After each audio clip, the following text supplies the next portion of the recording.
And now rejoining us, still on the line from Denver, Colorado, Joshua Wolf Shenk, author of Lincoln's Melancholy, How Depression Challenged a President and Fueled His Greatness. And Josh, as I welcome you back on the program, we gather here coincidentally, I should tell you, on the 148th anniversary of the death of Lincoln's great political rival, Stephen Douglas, who defeated him for the Illinois Senate seat, as you know, in 1859. And I knew you would want to know that before we started talking about Lincoln's depression. Yeah, rest in peace to the great giant. There you go. Let's talk about Lincoln's early years. How much did he in fact struggle with, I guess, what would be considered clinical depression today? Well, Lincoln's melancholy played out over the course of his whole life. When he was a young man, his behavior and his words and his actions definitely would be enough that if he were seen today by a modern clinician, they would say, yes, this is major depression, major depressive disorder. But the major project of my book is to try to understand Lincoln's melancholy as he understood it on the ground, according to his life and times, and to bring that perspective to the present day. There is also some of the reverse, looking at present day information and applying it to Lincoln, but it's more trying to understand him through his own eyes and through the eyes of the people who knew him best. Well, it's certainly not hard to understand why he would have been deeply depressed on occasion. He did, after all, lose half of his children. 2 of his 4 sons died. His wife struggled with mental illness for many, many years, and that certainly caused him enormous pain. How much have you been able to gauge that contributed to his depression? Well, the story of the Depression starts before any of those misfortunes. In Lincoln's mid-20s and his early 30s, he had 2 acute breakdowns. He was suicidal in both instances, and he missed work. He exhibited all kinds of classic symptoms of someone who was really, really desperate. And the misfortunes that you've alluded to, compounded, I think, his sense of fatalism as he moved through his life. But he was already very clearly a melancholy guy at a time when his misfortunes were not unusual at all. I mean, he came from a poor family, and he left home to make a new life, but he was not an unusually, afflicted guy when he exhibited these strains of depression. And this is one of the peculiar, I think, and mystifying things about depression, which is that it bears an uncertain relationship to objective reality. People who suffer often are largely suffering because of the world inside of their minds, and less so because of the world outside, in the real world. Was that melancholy or depression apparent to those around him? And if it was, how did they react to it? Well, again, in different ways, depending on where he was in his life. When he was a young man and he had these breakdowns, the reaction was of deep concern and at times of alarm. One of the reasons we know these breakdowns were really serious is that both of them, in both cases, his friends and his neighbors put him on a suicide watch, physically kept watch over him to make sure he didn't hurt himself. Later in Lincoln's life, when he had achieved some eminence, there was a kind of wistful, sad feeling that a lot of people got seeing him in his deeper moods, but it was pervaded with a deep respect because he was clearly such an insightful and talented man, and so this seemed like an element that gave him even more mystery and depth. Let me follow up on the earlier years, though. What kind of behaviors was he manifesting for people to put him on suicide watch, as it were? He just seemed wild. He would talk about life not being worth living. In one of the episodes, he apparently took a gun and he wandered alone in the woods. He talked obsessively about the rain falling on the grave of a young woman he had known who had died. It was mostly, I think, in his words that gave people the sense that this is a man who has an uncertain grip on life.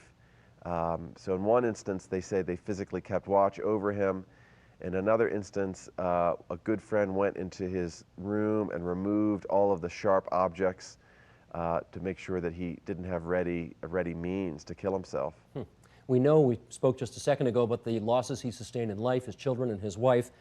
What about the political losses? Yeah. I think we all know that he lost many, many times before he ever won anything. And in particular, I can think of 2 Senate races where he lost, one of them to Stephen Douglas. How did those losses affect his mood? Yeah. Well, you know, there's a lifetime arc to Lincoln's career. When he was a young man, he was really remarkably successful. He rose in his 20s to be the leader of his party in the Illinois scene and in the legislature. And then there was a long period of slide where he really, he was not going to greater heights. And then there's the later period where he became a great orator and eventually became president. You know, he was affected by losses the way anyone would be. In his later years, there's a complicated effect of these losses because in some ways they only clarified his spirit of determination to articulate the ideas that he believed in, and specifically the ideas of the restriction of slavery and its eventual eradication. And he really became, in his later life, someone who was consumed with a purpose, which is really important for understanding Lincoln, and it's really important for understanding, you know, what it takes to live a good and meaningful life, too. And that purpose was so deep in him that, you know, he took the losses to be, it was very affecting of him, but he also, he redoubled his efforts in the wake of them to articulating his ideas and trying to get his ideas affected in, you know, in the power structure. Of course, he becomes president in 1860, and I think one of the more interesting questions about his presidency would be, did his depression make him a more successful president than he would have been? Yeah, of course, you know, that's an experiment for which we have no control, so it's a matter of, you know, of guesswork. What I can say with confidence, having looked at all of this material, is that Lincoln, the same qualities that characterized his melancholy, the same ecosystem that, you know, that characterized his mental life, also can be seen in his great work. He's a man who's ruminative, who thinks about things very deeply, looks at both sides of a question. He was someone who often looked on the dark side of the picture more than the bright side of the picture, and that gave him a very kind of acute and clear view of what was happening in the United States when a lot of people were in denial. He was extremely creative, and there's clearly a link between his creativity and the habits of mind that were inculcated through his melancholy years. And he was also someone who really looked beyond himself to the greater good, and that humble determination, I think, was really cultivated in him through so many years of pain and difficulty. He was one of these people who came to see that, you know, life was going to be painful, and it was only worth it. It was only worth living if you could do some good in the world, sort of beyond yourself, because the self was, you know, such a hard place to be. When you think of the great inspirational presidents of our time, obviously Barack Obama comes to mind, Ronald Reagan comes to mind, Bill Clinton certainly had his oratorical moments, John F. Kennedy to be sure. They were not people who, at least as far as we know, struggled with clinical depression. They seemed sunny, outwardly optimistic all the time. How is it that a man like Lincoln could be so melancholy and yet so simultaneously inspirational? Well, I think that all of the leaders you just mentioned have the same level of paradox and complexity as Lincoln. It may not be that what's, you know, on the other side of the picture is melancholy or depression, but certainly, you know, a character doesn't get more complicated than John F. Kennedy. or Bill Clinton. And there's quite a lot of darkness in both those lives and also quite a lot of light. I think more often than not, when you scratch the surface of someone whose accomplishments you recognize as great, you're going to see those two dimensions. In Lincoln's case, it happens that his darkness does really fit this thing we call melancholy or depression, and I think that's a really helpful angle on him. Any indication that Lincoln's depression affected his decisiveness? I can't speak to that either way. I mean, certainly the decisions he made were proceeded from a very deep and carefully considered and developed worldview. And I think that's connected to his melancholy struggles, and it's a little hard to summarize in a short conversation, but I do talk in my book, Lincoln's Melancholy, about the sympathetic relationship between Lincoln's ideas as they applied to his person, developing, changing, overcoming, and his ideas about the United States and the idea of democracy, this idea that from pain, from difficulty, from conflict could come some deeper good, some more transcendent good even.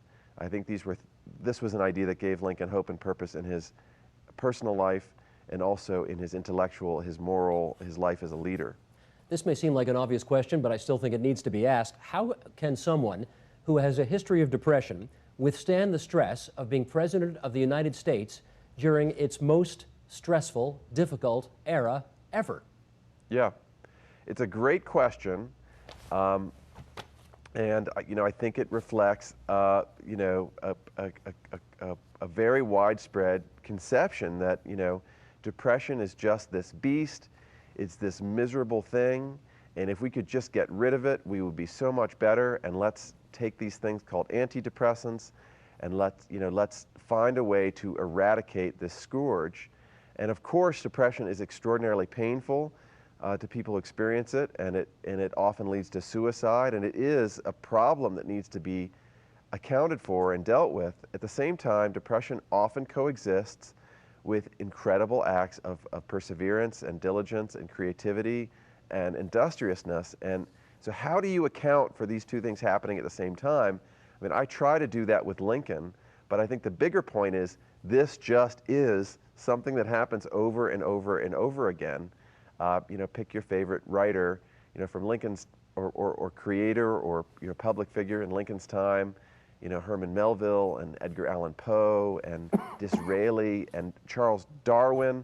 I mean, these are all people who are suffering from deep mental demons, and they're also they're the people who make up our history books. And William James, who is one of my favorite psychologists, wrote about this extensively. He said that if you combine a first-rate intellect with and he used the word psychoneurotic temperament, that gives you those two qualities create a combination that are most likely to get someone into the biographical dictionaries.